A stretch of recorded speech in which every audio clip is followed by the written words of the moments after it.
Hey everyone and welcome. The end of men is nigh. It was promoted on national television. The end of men as we know it.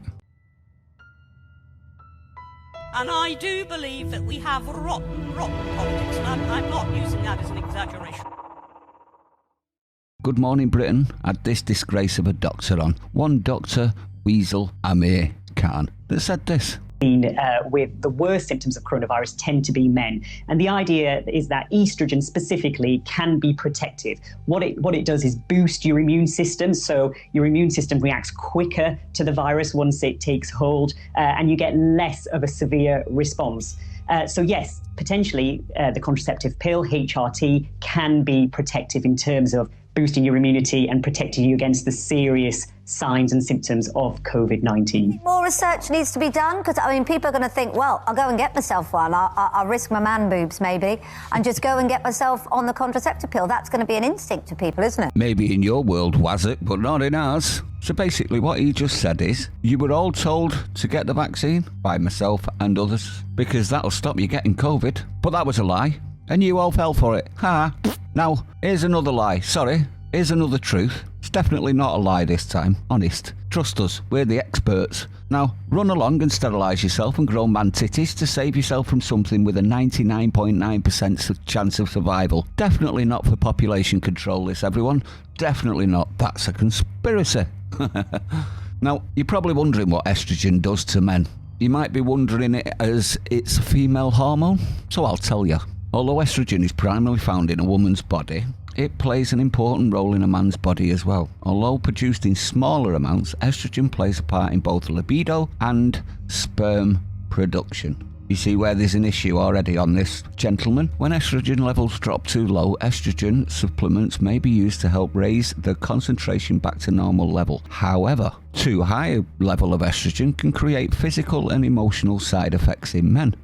Estrogen is the primary hormone responsible for developing the sexual characteristics of women. As such, too much estrogen in a man's body can facilitate the growth of breasts on men, also known as gynecomastia. High estrogen levels may also decrease the size of a man's balls. It may affect the size and rate in which testicle growth occurs. Estrogen supplements may also interfere with the production of testosterone. When estrogen levels get too high, they can saturate these receptors, causing fewer signals to be sent to the pituitary gland, telling it to make less of the luteinizing hormone.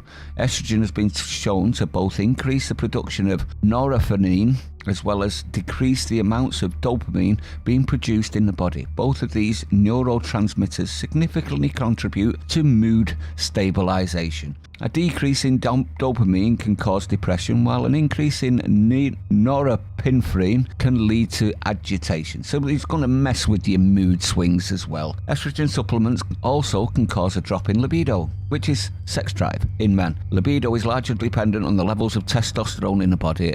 As the excess estrogen lowers the amount of testosterone being made, the male libido experiences a drop in activity. Now remember everyone, the number one priority in a communist manifesto is the destruction of the family, to get fathers out of the homes and or feminize them. Nothing else in Marxist doctrine takes precedence because fathers and men are the only defense against tyranny. And the number one priority for globalist scumbags is depopulation, reducing the numbers of people. Now, the pessimistic way of seeing this is the decline of manhood, manliness, the end of men. But I'm an optimist. I see it as top G. As Twat Waffle Tate says, the woke mob will fall for this and will rush themselves to get sterilised. And on top of that, lose all of their libido, thus removing them from the gene pool and the dating pool. Show me a woman that wants a weak man with bigger boobs than them and mood swings like they're on the rag every day of the month. Us purebloods that said no to lurgy narrative not only have valuable blood, but are also now top G. You will have pick like a top G, even if you are the ugliest man fraggle on the planet. Sorry ladies, to break your heart. I'm taken. But there's plenty of pure-blooded men out there now. Take your pick. Let me know what you think about this ridiculousness. You notice how they still slam everybody else for misinformation, disinformation, and out-and-out lies, but they can come out with ridiculous crap like this that will only hurt the population. This is a doctor saying this as well. Stay sane. I'll see you on the next one.